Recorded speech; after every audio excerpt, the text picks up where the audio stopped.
Hey everybody, welcome back to the channel. Going to be getting back to work on the MR2 in this video. This one, I think we are going to start off with getting the seats recovered. Have the vinyl or the leather covers from MR2 Heaven.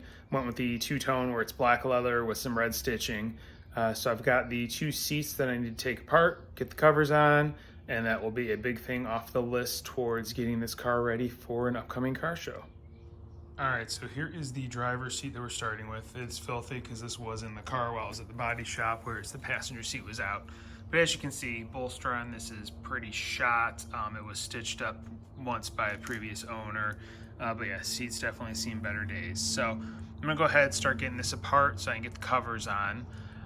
There are instructions online. I found Grassroots Motorsports, actually. They've got a Project MR2 and they went ahead and did this same install. So I've got that that I'm using as kind of a guide of just what I need to do in general.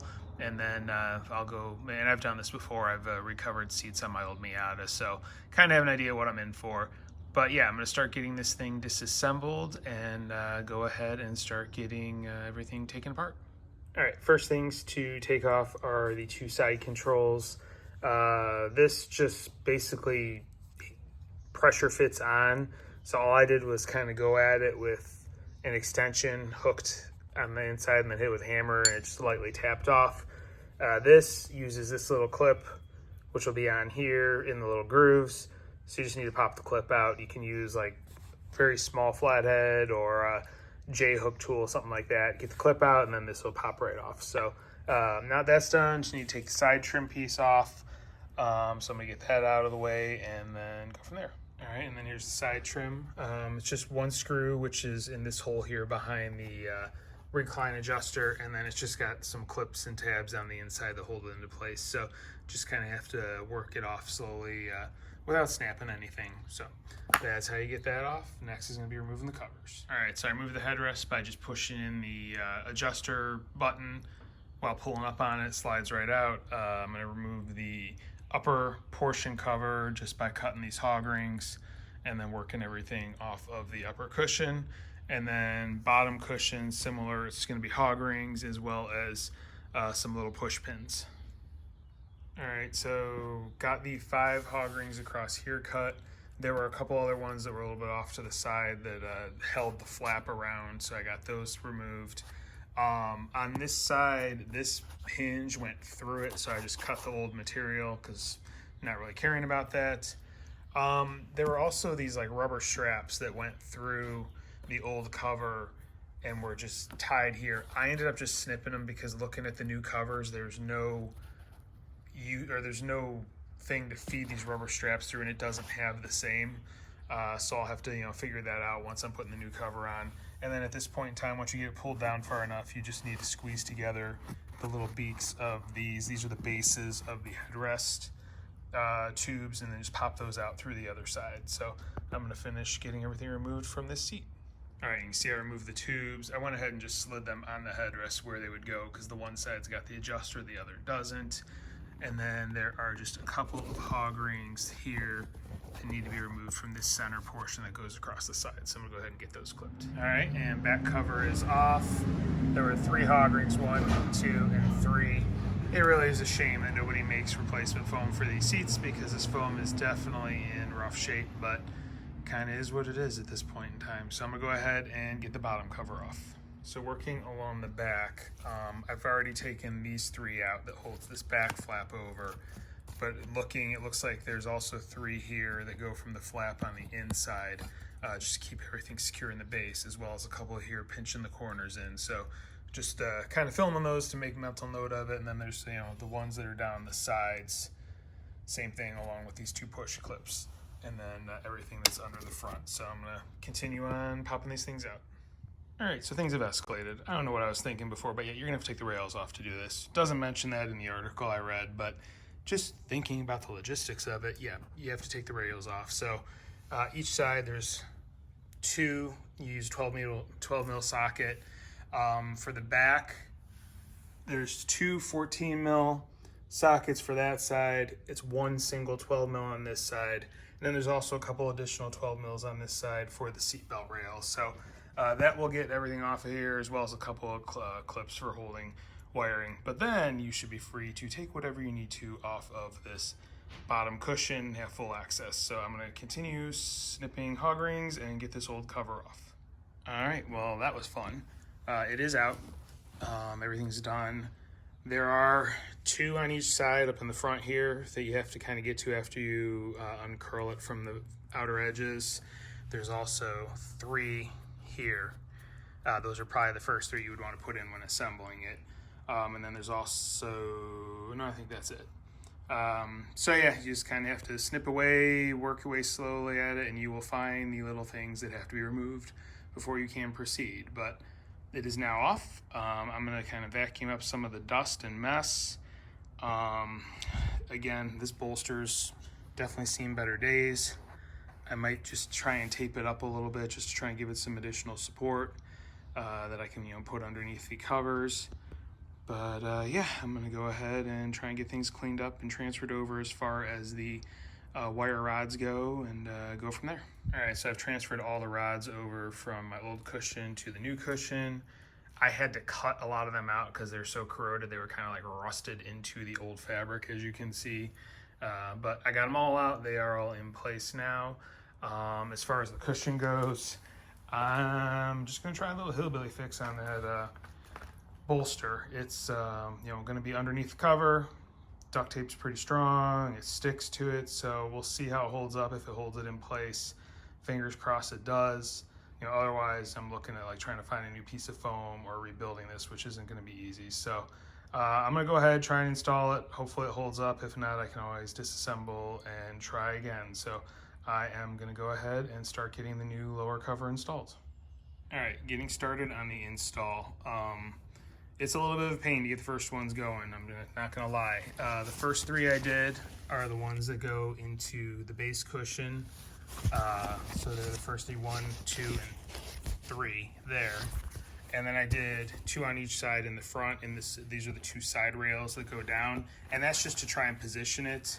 But it doesn't seem like it's gonna fit that way, but you just have to kind of mess with it and go from there. So now I'm gonna start actually fitting it around, pull all the other things through around to the bottom, and then see how this thing sits into place once all is tucked in, hog-ringed into place. All right, next ones you're gonna wanna do are the 2 on each side that are towards the back. This is the back, this is the side. There's this flap here that you can pull through the crack, and you can tug on that to pull through this, and then get these 2 hog rings in on each side. So that's the whole point of that flap. It allows you to get those pulled in. So now you kind of have the center structure in, because you've got the 3 that go across here on the other side, the 2 here, and on these 2 and these 2. So now it's just a matter of stretching the exterior ones all around. I'll probably start with the sides, and then the front, and then the back. Correction, made more sense to pull through this back flap first. So that's these 3 that you see in front of you.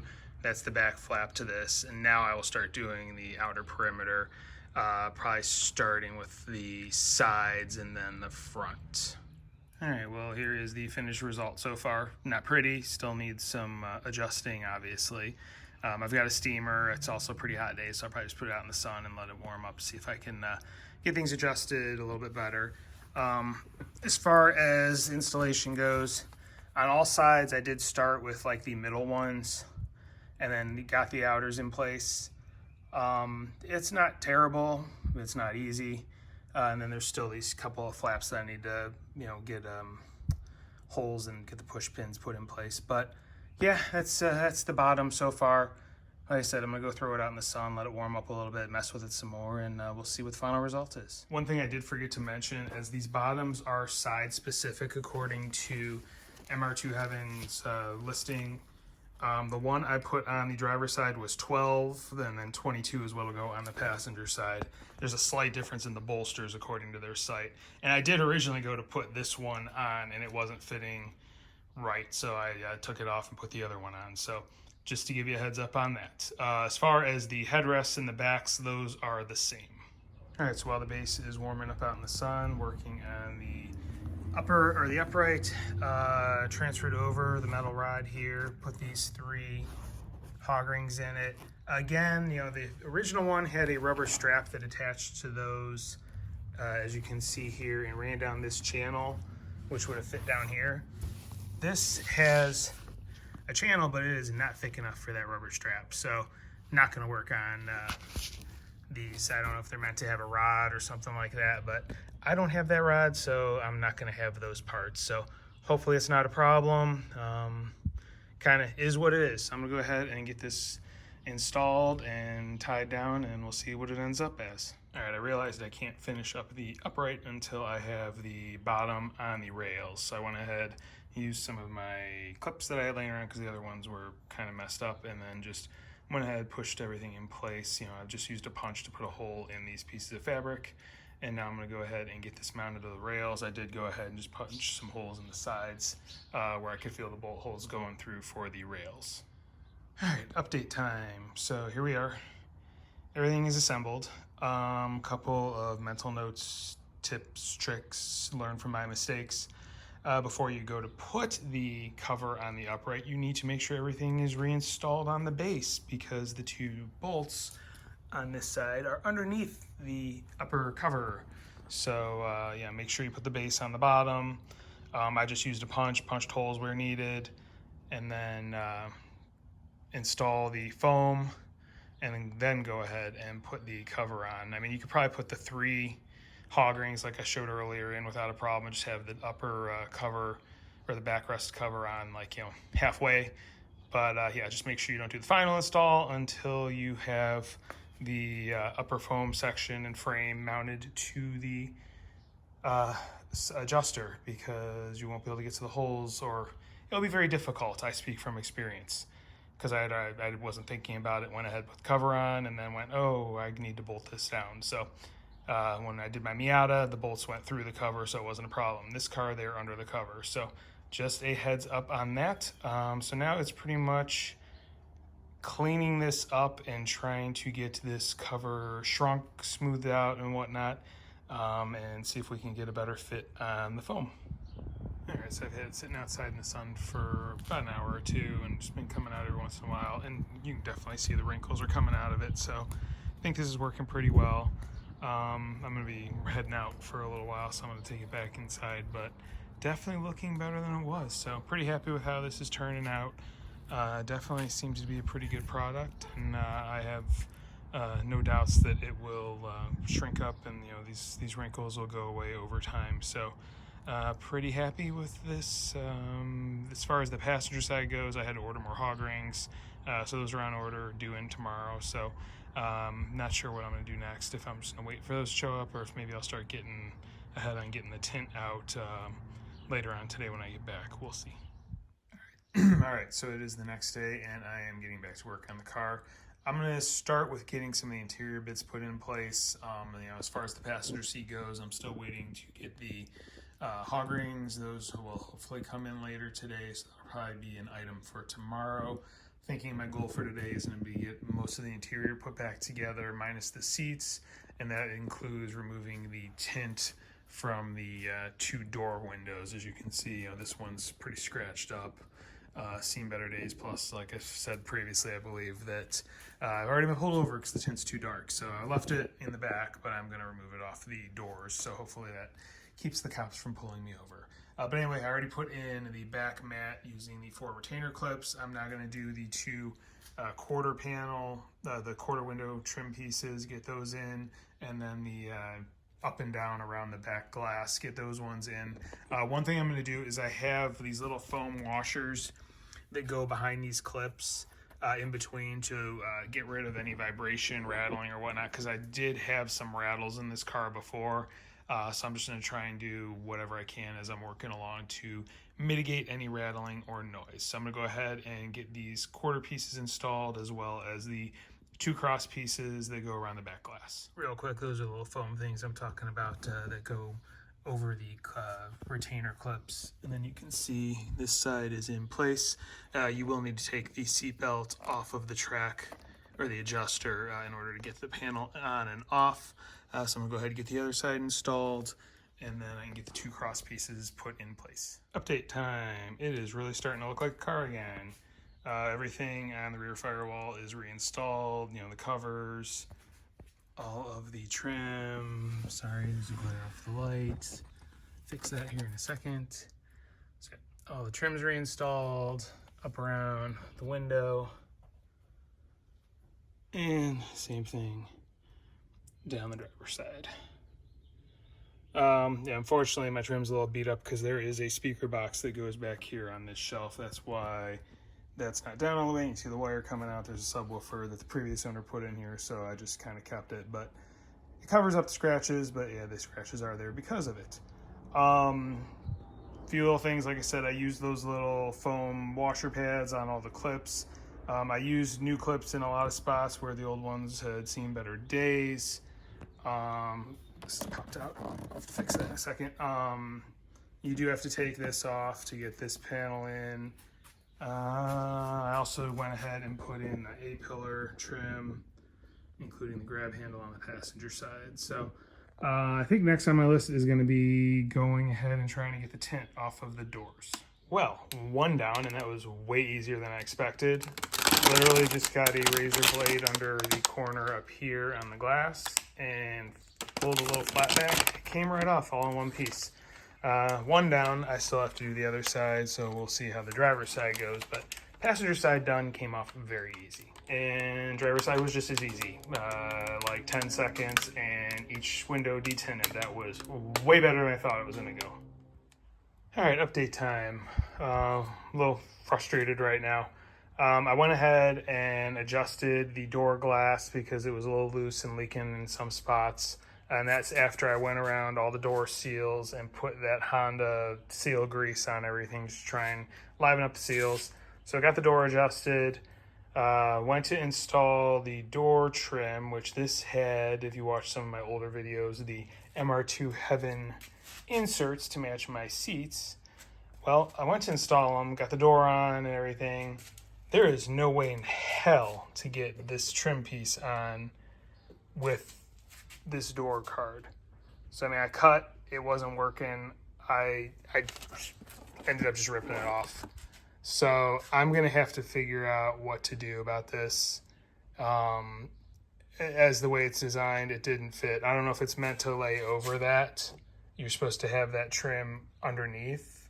I'm not sure. I'm gonna have to double check the instructions, figure it out. But right now I have holes in my door from where that thing was installed, and I just ripped it off just so I could get the door on there and drive the damn thing. So update on that. I'm gonna have to do some digging and get that fixed at a later date. All right, so follow up on the door panel issue. Went on MR2 Heaven's website, looked at the door panel page and information, and there is a note on there that if you have the cloth doors, which that is what this car originally had, you likely will have to remove the cloth, and you likely will have to remove some of the foam from their inserts. I don't remember that note being on there before, so maybe it's new, maybe I missed it, whichever. Their instructions don't mention anything about it, but they are also pretty much written towards just swapping out the inserts on like a leather door. So that being said, I'm running out of time here. Car show's coming up that I want to take this thing to, and that's more custom work that I'm gonna have to deal with, and I still have other stuff to do just to get this thing together. So plan of attack, I think, is going to be throw the passenger seat in as it is, because I just got the hog rings, but I don't have the time to put into replacing the cover on it before the show. I still have to adjust the window on the passenger door. I'm going to likely remove the insert from that one and just throw it on with the old door as is. Then I can go ahead, get the center console in, finish up everything in the interior, the last few things I have to install, because then I have to scrub the wheels and tires because these are covered in crap from sitting in a body shop for 1.5 years, and they need to be cleaned up. And then I can get this thing on the ground and wash it because it is covered in dust from sitting in my garage. And then it will be ready to go to the show. So I am going to call it a video here. This has been long enough with all of the instructions on how to recover a seat. If you like what you're seeing, please hit like, please hit subscribe, please hit the notification bell. I do appreciate you watching. If you have any questions or comments, don't hesitate to leave them. I do respond. And then the next video will hopefully be getting everything buttoned up enough to get this thing on the road. And then hopefully I'll be able to take some video from the show. Thank you for watching and have a great day.